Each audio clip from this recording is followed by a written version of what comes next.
ndogona kungoita fiction usoke wazitanga ndoita zibedi action ndika tiniwanewe ndoita reaction usandifunze hobo tuma question ndogona kungoita fiction vanofamba tinditaura vatiti ndichakaura vanonditaura endine pandinoshaura tinongofamba tingokauta vanonditauta usaka vatangosauta manje ndokochora kunge shavo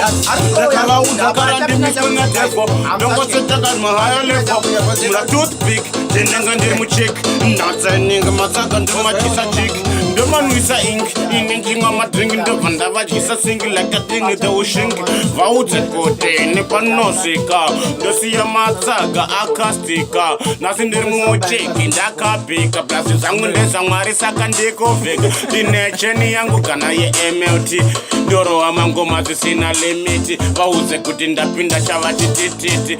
simasa kuno ndinopisa mbiti konzakana swaka ine ndine swaka ndosaka mumalevha ndikudiwa nemavhaka ndaskirire chisaka ndeskiri pakamaka pese panosvika ndinoradzika matsaga tcj jururani vaudze chibababa kunge makuruwani ndasvika vanoridza kana mururuwani hanzisi masa munenge nduruwani blazi muri simple hood ende muri good ngoma dzamunobika dzinotauta buda shudhu ona matsaga akuti mili good asi pese panosvika vaibodikira urudu ndakapfeka nike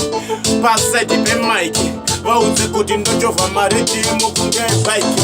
endabaya kunge spike ndovakwidza ngoma kunge hike pandinosvika ndine silver ten ndobva ndavarangidza ndafamba lomten vaudze mangoma handisi benten ndaita mbiri kudarika vana penpen zvangu ndezvamwari handinyore nepen ndinofema ngoma kuita kunge auten kuda kundidyisa vatoita wrong ten simasa siblasta raprita mangoma kunge pasta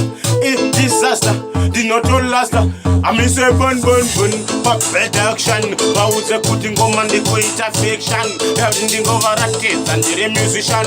wachisa madinga yoyo yangu kamishan pese panosvika chingoma ndichiimba ndakapika vakuvhika vaudze kwandinoenda ndinotsika vakustika kana inene ndikangopika ndobva ndavatuka kuti madavaka ndovatisa madaka nyange vakanmaka vaudza ndina basa nematsaga ane daka pese panosvika ndototigwina mpaka semasa matsaka ndabva atakamise nene vanoma kwa MAK